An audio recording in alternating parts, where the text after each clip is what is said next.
ঘড়ির কাঁটার সাথে পাল্লা দিয়ে প্রচারণায় ব্যস্ত সময় পার করছেন ত্রয়োদশ জাতীয় সংসদ নির্বাচনের প্রার্থীরা। খুলনা ২ আসনের হাফিজনগর এলাকায় ভোটারদের দাঁড়ে দাঁড়ে যান বিএনপির প্রার্থী নজরুল ইসলাম মঞ্জু। বরিশাল ৩ আসনে উঠান বৈঠক করেছেন ধানের শীর্ষের প্রার্থী জয়নুল আবেদিন।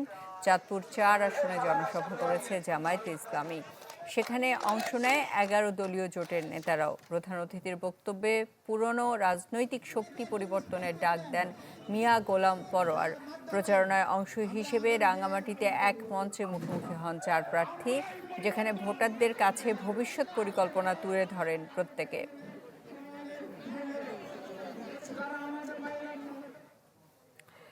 এবারে নির্বাচনী প্রচারণার বিষয়ে জানাতে আমাদের সাথে যুক্ত হচ্ছেন খুলনা থেকে বেল্লাল হোসেন সজল ও কুষ্টিয়া থেকে শরীফ বিশ্বাস। শুরুতেই যেতে চাই খুলনায়। বেল্লাল, জানাবেন যে খুলনায় প্রচারণা কেমন চলছে? আজকে কোন কোন প্রার্থীর প্রচারণা দেখেছেন আপনি?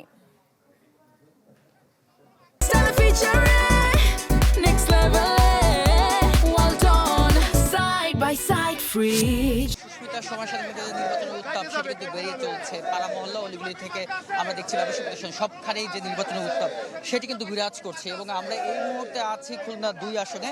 খুলনা ২ আসনে যে ফেরিঘাট মোড়টি রয়েছে সেই ফেরিঘাট মোড়ে আমরা দেখতে পাচ্ছি যে বিএনপির প্রার্থী নজরুল ইসলাম মঞ্জুর পক্ষে এখানে প্রচারণা চালাচ্ছেন যুব দলের পক্ষ থেকে। এবং তিনি নজরুল ইসলাম মঞ্জু এখানে আসবেন এবং নেতাকর্মীরা কিন্তু এখানে অপেক্ষা করছেন।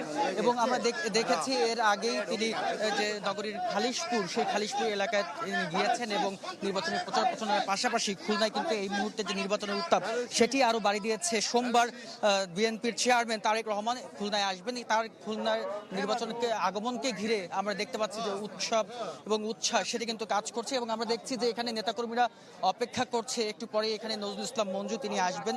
এবং এই এলাকাটি যে ফেরিঘাট মোড়টি রয়েছে এখানে যে ব্যবসা প্রতিষ্ঠানগুলো যেখানে রয়েছে সেই ব্যবসা প্রতিষ্ঠানে আমরা দেখতে পাচ্ছি যে নেতাকর্মীরা যে দাঁড়িয়ে আছে এবং যে প্রচারণা সেটি কিন্তু চালিয়ে যাচ্ছেন। এবং সবার হাতে আমরা লিফলেট দেখতে পাচ্ছি যে এবং নানা ধরনের যে স্লোগান সেগুলো কিন্তু রয়েছে। আপনাদেরকে জানিয়ে রাখি যে ২০০৮ সালে এখান থেকে নজরুল ইসলাম মঞ্জু তিনি সংসদ সদস্য নির্বাচিত হয়েছিলেন এবং সেই সময় তিনি এখানে ভোট পেয়েছিলেন প্রায় ৯০,৯৫০ ভোট পেয়েছিলেন। এবং ২০০১ সালে এখানে কিন্তু বেগম খালেদা জিয়া এখান থেকে নির্বাচন করেছিলেন। সে সময় তিনি প্রায় ৯১,০০০-এর বেশি ভোট এই আসন থেকে পেয়েছিলেন। বিশেষ করে খুলনার যে ৬টি আসন রয়েছে সেই ৬টি আসনের মধ্যে সবচেয়ে গুরুত্বপূর্ণ যে আসনটি এটি কিন্তু খুলনা ২ আসন। এবং খুলনা ২ আসনকে ঘিরেই কিন্তু যে নির্বাচনের যে একটি রোড ম্যাপ সেটি কিন্তু প্রতিবারই নির্ধারিত হয়।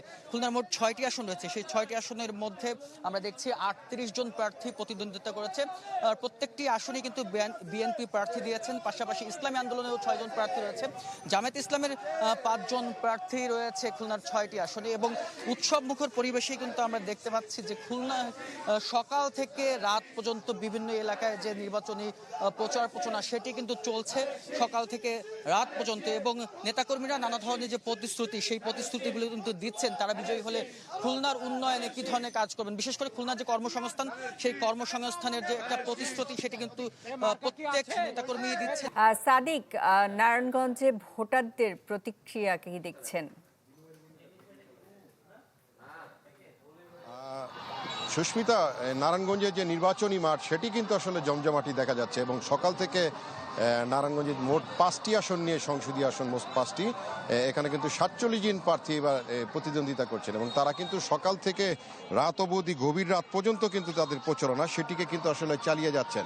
এবং যেটি জানতে চাচ্ছিলেন আসলে প্রতিশ্রুতি নানা রকম যেই সকল প্রতিশ্রুতি রয়েছে, জলাবদ্ধতা বা যে সকল প্রতিশ্রুতি দীর্ঘদিনেও সমাপ্তি হয়নি, ভোটাররা কিন্তু এই সকল প্রতিশ্রুতির আসলে বাস্তবায়নের দাবিটি জানাচ্ছেন যে সকল প্রার্থীরা। এবং প্রার্থীরা কিন্তু সেই সাথে দাবির প্রেক্ষিতে বলছেন যে এবার বিজয় হলে তাদের আসলে যেই সকল দাবি সেটিকে পরিপূর্ণভাবে আসলে পূরণ করা হবে এই সকল দাবি জানাচ্ছেন। এবং আরেকটি বিষয় হচ্ছে নারায়ণগঞ্জে ২৩,৬৬,০০০-এর একটি বিশাল ভোটের জনগোষ্ঠী রয়েছে নারায়ণগঞ্জে। তো এই ভোটের জনগোষ্ঠী আসলে তাদের যে সকল দাবি দেওয়া যেগুলি আছে যে দীর্ঘদিন যেগুলি সমাধান হয়নি সেইগুলিকে আসলে কিন্তু সমাধানের জন্য প্রার্থীদের কাছে মূলতই তাদের এই দাবিগুলি জানাচ্ছে। তো বলা যায় নির্বাচনী মাঠের এই হচ্ছে নারায়ণগঞ্জ থেকে সর্বশেষ পরিস্থিতি। পরবর্তী নতুন জানাবো। আসাদ সাদিক, আপনাকে ধন্যবাদ।